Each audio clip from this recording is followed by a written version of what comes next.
Years ago, I was blessed enough to interview one of the richest black men to ever walk the earth. And he told me something, and I always remembered it because I thought it was a joke. And he was like, the streets is a myth.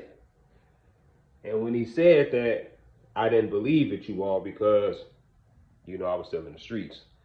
And that's what somebody is supposed to say that was in the streets and trying to steer people out the streets. It's kind of like the dare commercials. Don't just say no, just say no. So I'm like, all right, AZ phase on, whatever, the streets is a myth. That's a lie. However, 5 years down the line, I got a mature brain. I seen a lot of things.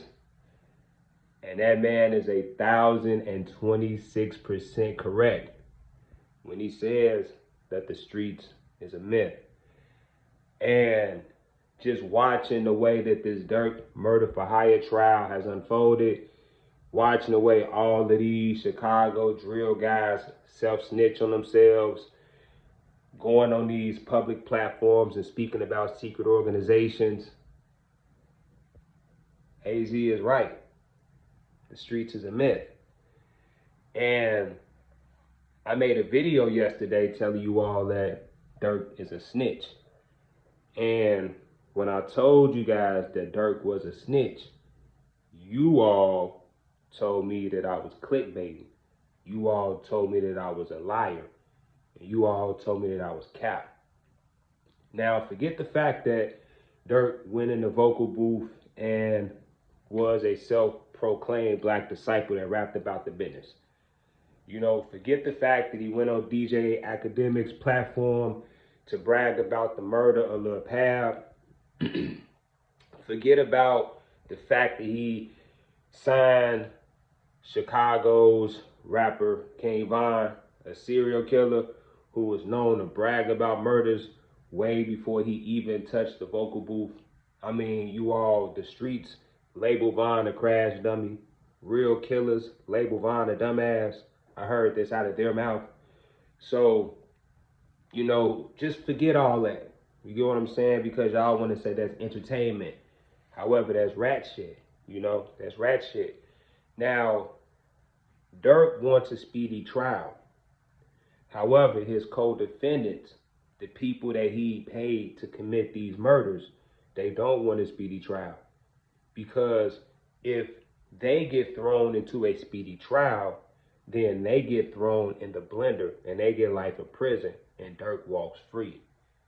However, if Durk does not get a speedy trial, then Didi, Flock, and Brown Eyes got a better chance of beating the case, and Durk has a lesser chance of beating the case because they'll make him out to be the kingpin, they'll make him out to be the leader, right?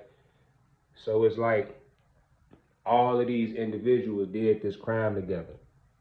However, as soon as they got locked up, just rewind that. Just hold that thought. It's like when you go on the drill, everybody be in that car together, right? But as soon as that man down, everybody splits up. They hop out that car and everybody run different directions. It's every man for themselves. Same thing with this Durk Banks murder for hire situation. They all got caught. They all got caught red-handed. But now Didi got a separate lawyer. Durk won a speedy trial. Jam and witness protection. Vonnie won a flip. As soon as the feds come, you all, it's every man for themselves. But listen to this, though. They swore to never snitch. They swore to never tell. They swore to keep it solid. But I'm going to ask you something from a moral standpoint.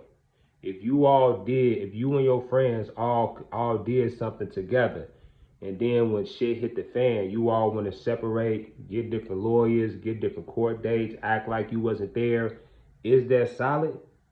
Or is that throwing your friend under the bus? So listen, AZ Faison is right. The streets was never dead because the streets is a myth. Now, peace and love to you all, and stay out them streets. I'm out.